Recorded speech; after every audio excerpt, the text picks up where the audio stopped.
investigation, a man from Washington came in and he identified himself as Jake. He was accompanied by another man who wouldn't identify himself, and so we just nicknamed him the Snake.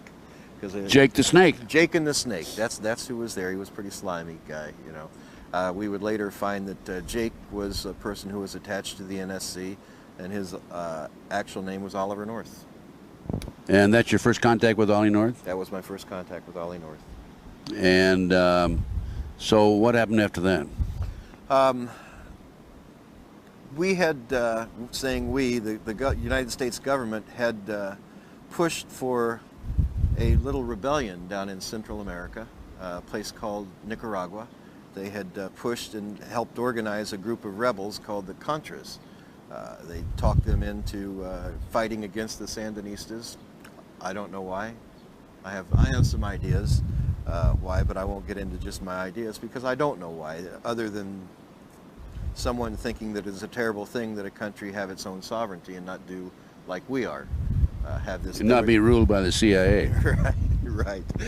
At any rate, the CIA promised that they would fund and they would back this rebellion, but a man named Boland came out with an act in Congress that after we had set this thing up and it started, the war was in full swing down there, didn't allow us to support them any longer, except in a humanitarian effort. So the next thing I knew, I guess because of my contact with the then Vice President of the United States, who actually oversaw, by National Security Decision Directive number 2, actually oversaw all intelligence operations. George Bush. George Bush, having been personally handled by him, and him knowing that I was reactivated and working in this Special Operations Unit in Fort Campbell, Kentucky, they said that we want you to go down posing as a humanitarian down there. And in the briefing with North, I said, what do you mean as a humanitarian? He said, you're going to be a medevac pilot now. You're going to fly medical aircraft into these Contra camps. That's humanitarian. It's allowed. And you'll serve, in the briefing he said, you'll serve 3 entities. You'll serve the United States Army as a medevac pilot. You'll serve the United States Embassy through the military office. And you will serve, and that was CIA, that portion. And you serve the Pegasus operations, that we'll call it, because of your code name. And Pegasus operations are directly controlled by the NSC.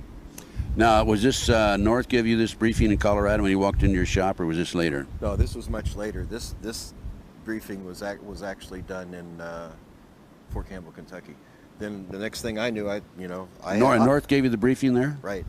So North walks into your shop in Colorado, says, "Hey, come on." No, two agents walked into Oh, it the wasn't shop in North. Colorado. I thought No. Jake was North. No. No, okay. Well, Jake was, but Jake and the Snake came to the crash investigation where my commander had gotten killed. I see. Okay. At Fort Campbell, Kentucky. Right. So the people that walked into Colorado, that was not They North. were just a couple agents coming in to let me know I'm going back to work. Okay. All right. And then you were briefed by Ollie? I found that they were actually NSA. Okay. So. You want to explain what NSA is? National Security Agency. They do a lot of the background checks and everything in the United States. A lot of the spooks who listen to everything that's said here is NSA. Right. The communications mainly is their job. Like wiretaps and keeping track of all of us via the telephones, and that's their job. So you're in Fort Campbell, you're given this assignment, you're going to be flying in and out medical supplies, right? And where are you flying these medical supplies out of? Out of the Contra camps. When I finally went down posing as a medevac pilot, we went into the Contra camps. We'd always take coolers in. Usually the coolers going in were C4, explosives, grenades, things like that. And we would bring medical supplies out, and those medical supplies we would bring out in these coolers, big 124 quart coolers, was actually packages, bricks of cocaine. Okay. Did you actually see this? Actually saw it, actually tested it. And where did you do this? We did field tests right in our medevac offices in Pomerola Air Base. So before you put it on the plane, you tested to make sure it was real cocaine? No, we tested them on several occasions. We didn't test every package, but some occasions they were delivered to our operations headquarters at Pomerola to take to an aircraft at a different location to fly out of the country. And whenever that happened, I would actually do a field test on it right there. On occasion, when I could get away with it without anyone seeing me, I'd do a field test on the aircraft. That was pretty hard to do. Chip, you're flying out of what airfield in the United States? In Honduras, we were flying out of the Contra camps into 3 airfields. One was San Lorenzo, one was Pomarola, and the other was in the northern part of the country called La Mesa. From there, the coolers were picked up by C-130s, C-141s, or civilian 123s. C-123s run by a company called Corporate Air Services out of Ilopango Air Base in San Salvador. Corporate Air Services also being CIA. CIA. And they were flown back into the States. I would find on a meeting on March 24th, 1985, that there were actually 3 different legs that stuff was moved on, and those legs were into Ohio, into Colorado, and into a little place in the center of the country in 1985 called Arkansas. What airfield in Arkansas? I know that there were 2 airfields in Arkansas. One was Arkansas Air Force Base, and the other one was a place called Mina. And how about in Ohio? Into Dayton, Ohio, and then in Colorado it was into Lamar, Colorado, and Pueblo, Colorado. So you learned that the drugs are coming in then? Oh yeah. Cocaine? Yeah. On CIA planes? Everything went through Panama, and then from Panama it was distributed out. Were they CIA planes or military planes? Military and CIA. Both, huh? Yeah. Now, you tested it personally. Do you have any documents that would indicate that this is so? Yes. Oh, you do? Yes. I had no idea. Of course I did. Of course I did. That was a loaded question, Chip. I know it was. I knew the answer to that before I asked it. Okay, tell us about that. When I started finding the cocaine on board the aircraft, I decided, hey, this could go one of 2 ways. They could set us up pretty darn quick here if they ever wanted to get rid of us because of our knowledge, and especially because of my knowledge, because Bill had told me, Chip, watch your butt, buddy. You have some real enemies here in Washington. So what I did is we would be required to file flight plans when we'd leave Pomarola Air Base, where we based out of in Honduras. We'd file flight plans, and when we'd come back, I'd go to base operations and write on the back of that flight plan what we found, where we took it, who was on board the aircraft, and what went on during the flight. Basically, I debrief right on the back of flight plans.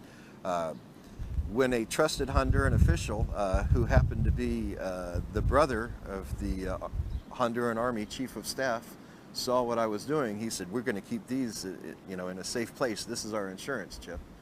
I said, "Oh, okay." And those notes are available in, right? Tatum Chronicles. In the Tatum Chronicles. I'm sorry, those notes are available in the Tatum Chronicles. I went back to Honduras in 1985 and picked up those certified copies that are in those. In the Tatum Chronicles, it talks about all the people that you've heard of today involved in Honduras, involved in the Contra cocaine issues. Not only that, it also talks about persons before it even happened, because these are certified copies that were sealed in 1985 by Honduran officials. It talks about people who needed to be neutralized and assassinated, and who later were killed.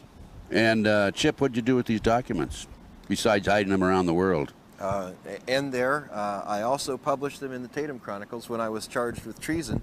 I was told to give these documents up, or I'd be charged with treason and be put to death or spend life imprisonment. So I called the Secret Service officers that came in and told me that were tasked to tell me this by the president, and I called them in and I said, "Okay, boys, I've got the documents for you, come get them." In the meantime, we published this, sent it to the White House Library, sent it to the White House, to James Dorskin is his name, the personal assistant to the president, Clinton, sent it to Mr. Bush, sent it to others involved, and to Capitol Hill. And then I gave these guys the copy, the Secret Service agents, and they said, "You just signed your death warrant." I said, "Kill me, boys. Let's go." And I might also mention that you had some other papers and other documents you held back, right? Over 25 years, I was able to compile quite an insurance policy. These documents are nothing compared to those documents. I feel comfortable in coming forward with these, and the only reason I'm coming forward with these, I had no intention of ever doing anything with these, but when they went after my wife, they went after an American citizen, and that's unacceptable in my mind. Going after other foreign intelligence officers, foreign politicians and all, that's just part of the spook business. That's what we did in counter-espionage, but you don't do that against our own citizens. When you try to neutralize an American citizen, you've gone against everything I believe is right, and I'll do everything I can to expose the men involved.